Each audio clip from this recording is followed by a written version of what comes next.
문재인 정부는 가짜 일자리 정부, 오늘은 일자리 얘기를 해보겠습니다. 문재인 정부는 출범 당시 일자리 정부를 표방했습니다. 집무실에 일자리 상황판을 설치하고 대통령이 직접 챙기겠다고 했습니다.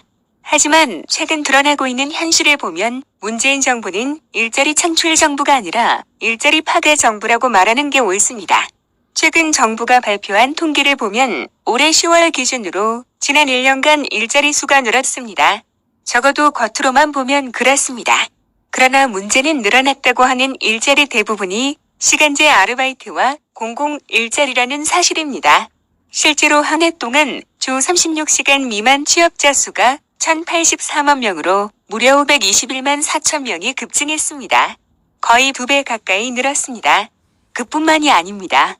그런 단기 일자리 중에서 일주일에 1시간에서 17시간 미만으로 아주 짧은 시간 일하는 근로자가 222만 1천 명으로 작년과 비교해서 15.6%나 증가했습니다. 이렇듯 얼핏 보면 일자리 현황이 상당히 개선된 것으로 보입니다. 하지만 일자리의 질은 현저히 악화되었습니다. 좋은 일자리라고 할 수 있는 전일제 취업자, 주 36시간 이상 근무 수는 1,652만 6천 명으로 1년 동안 오히려 444만 명이나 줄어들었습니다. 21.2%나 급감했습니다. 사람들이 선망하는 좋은 일자리는 크게 줄고 단기 공공 일자리는 큰 폭으로 증가한 것입니다.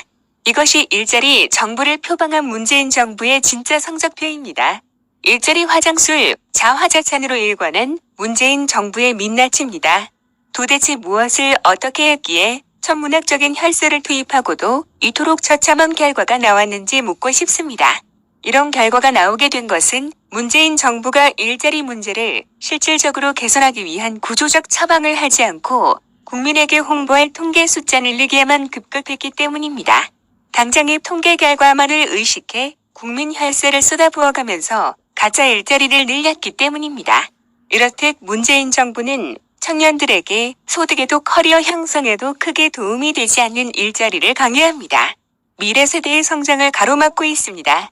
제가 대통령이 되면 일자리 창출을 위해 정부가 할 수 있는 모든 수단을 강구하겠습니다. 일자리는 정부가 만드는 게 아니라 기업이 만듭니다. 도전적이고 창의적인 개인들이 만듭니다. 일자리 만드는 기업을 적극적으로 돕겠습니다. 청년들의 스타트업 창업을 파격적으로 지원하겠습니다. 다음 정부에서는 반드시 일자리 문제를 획기적으로 개선하겠습니다.